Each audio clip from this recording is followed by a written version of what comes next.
Сәлеметсіздер, 7-ші сынып оқушылары. Бүгін біз 4-те 2-ші жаттығуды орындаймыз. Есептерді толық түсіну үшін видеоны соңына дейін қараймыз. Ал бірінші есептен бастап шығарамыз. Судың керосиннің сынаптың 0,6 метр тереңдіктегі қысымын табыңдар дейді. Мен мына жерге тығыздықтарын жазып қойдым.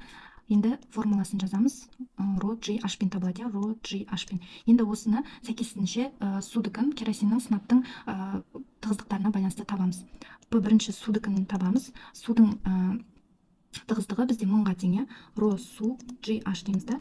Ро 1000-ға тең болады. Көбейтеміз. G дегеніміз 10 деп аламыз. Өйткені G тұрақты, еркін түзудегі 10 метр секунд квадратқа тең болады. Енді осыны 10-ды қоямыз и 0,6. Сонда 6000 паскальға тең. Енді P керосиндікін табамыз. Оған сәйкесінше ро керосинді G H-ты қоямыз. Керосиндікі 800-ге тең. 800-ді көбейтеміз 10-ға, көбейтеміз 0,6-ға. Сонда бізде тең болады 4800 паскаль. Енді соңғы сынаптыкін жазамыз. P сынаптыкі. Сынап ол бізде ро сынаптыкін жазамыз. G H сынаптыкі 13000, тығыздығы 13600-ге тең екен. Көбейтеміз 10, көбейтеміз 0,6-ға. Сонда 81600 паскальды береді екен. Екінші есепте теңіздің тереңдігі берілген және судың тығыздығы берілген, қысымды табуымыз керек. Қысымның формуласы ро G H. Осының орындарына қоямыз. Ро бізде 1030-ға тең болады. Көбейтеміз G 10, көбейтеміз H 10900. Осыны есептесек 112.270.000-ға тең екен. Паскаль. Бұны біз жуықтап 112.000 кило паскаль деп жазсақ болады. Ал енді үшінші есепті шығарамыз.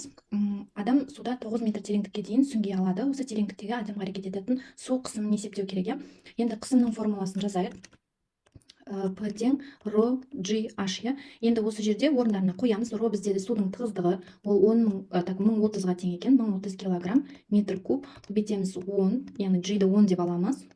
10 метр секунд квадрат. Метр секунд квадрат. Көбейтеміз H 9 метр.